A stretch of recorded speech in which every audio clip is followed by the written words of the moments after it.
Hello, ನಿನ್ನೆ 1 ನಿಮಿಷದಲ್ಲಿ ತಪ್ಪಿಸ್ಕೊಂಡೆ ಕಣೆ. ಇಲ್ಲಾಂದ್ರೆ ಮನೇಲಿ ಎಂತ ರಣರಂಗ ನಡೆದೋಗ್ತಿತ್ತು ಗೊತ್ತಾ. ದೇವ್ರ ದೊಡ್ಡವನು, ಆಗೋ ರಣರಂಗನ ತಪ್ಪಿಸ್ಬಿಟ್ಟ. ಹೌದು ಕಣೆ, ನಾನು ಹಂಗೆ ಅನ್ಕೊಂತ ಇದ್ದೆ. 1 ನಿಮಿಷ. ಅಯ್ಯಯ್ಯೋ, ನಾನು ನಿನಗೆ ಆಮೇಲೆ ಫೋನ್ ಮಾಡ್ತೀನಿ. ಹೊತ್ತಾಯ್ತು, ನನಗೆ ಬೇರೆ ಮನೆ ಕೆಲಸ ಇನ್ನೂ ಮುಗ್ದಿಲ್ಲ.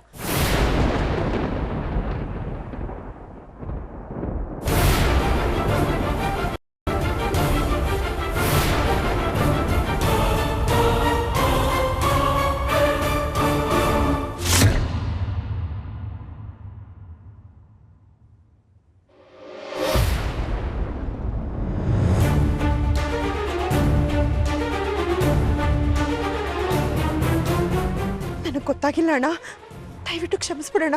ನಾನು ನಿಜವಾಗ್ಲೂ ನೋಡ್ಲಿಲ್ಲ.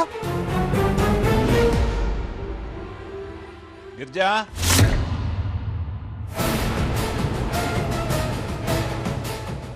ಇವರು ಮನೇಲೇ ಇದ್ದಾರೆ. ನನ್ನಿಂದ ಬೇರೆ ತಪ್ಪು ಕೆಲಸ ನಡೆದೋಗಿದೆ. ಇವ್ರಿಗೇನಾದ್ರೂ ಗೊತ್ತಾದ್ರೆ ಏನಪ್ಪ ಮಾಡೋದು? ದೇವ್ರೆ, ನೀನೇ ಕಾಪಾಡಬೇಕು.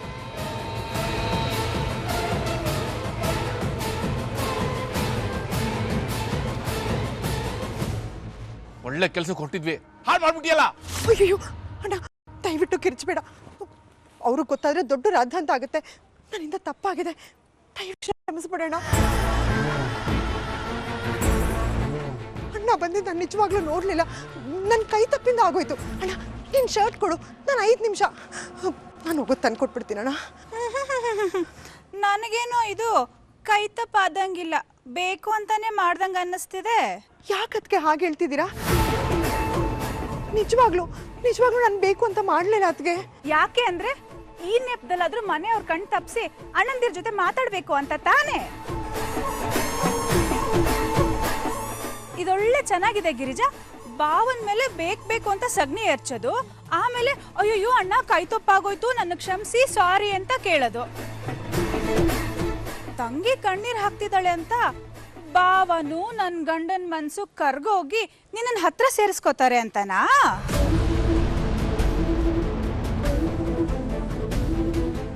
ನನ್ಗೆ ಯಾಕೋ ಅಮ್ಮ ಹೇಳ್ತಿರೋದು ನಿಜ ಅಂತ ಅನಿಸ್ತಿದೆ. ನನ್ನ ಮನಸ್ಸು ಕರ್ಗೋದ. ಯಾವತ್ತು ಅವಳು ಗುರ್ತು ಗುರಿ ಇಲ್ದಿರೋ ಒಬ್ಬ ಕೆಲಸನ ಮದುವೆ ಆಗಿ ಹೋದ್ಲು, ಅವತ್ತೇ ಅವಳು ನನ್ನ ಪಾಲ್ಗೆ ಇಲ್ವಾಗಿ ಹೋದ್ಲು.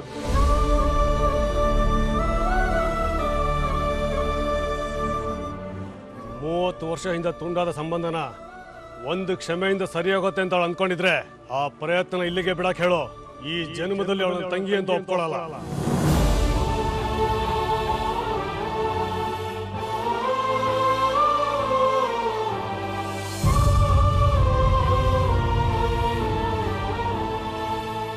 ಅಣ್ಣ, ಬನ್ನಿ ಬಟ್ಟೆ ಬದಲಾಯಿಸ್ಕೊಂಡು ಹೋಗೋಣ.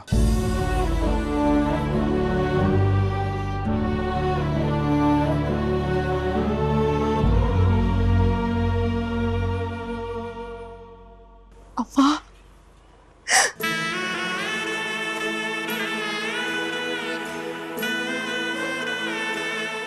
ಗಿರ್ಜಾ, ಗಿರ್ಜಾ ಎಲ್ಲಿದ್ಯಾ?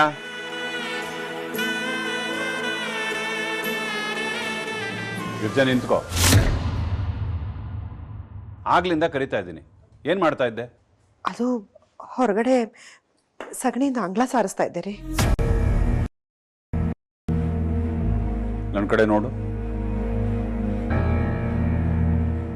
ಕಣ್ಯಾಕೆ ತುಂಬಿಕೊಂಡಿದೆ? ಅದು ಕಣ್ಣಿಗೆ ಧೂಳು ಬಿತ್ತು ರೀ. ಕೆಲಸ ಮಾಡುವಾಗ ಹುಷಾರಾಗಿರ್ಬೇಕು ಅಂತ ಎಷ್ಟು ಸಲ ಹೇಳಿದ್ದೀನಿ.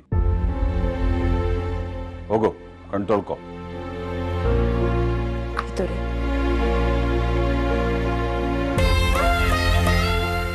ಅಂಗಡಿಗೆ ಟೈಮ್ ಆಯ್ತಲ್ಲ.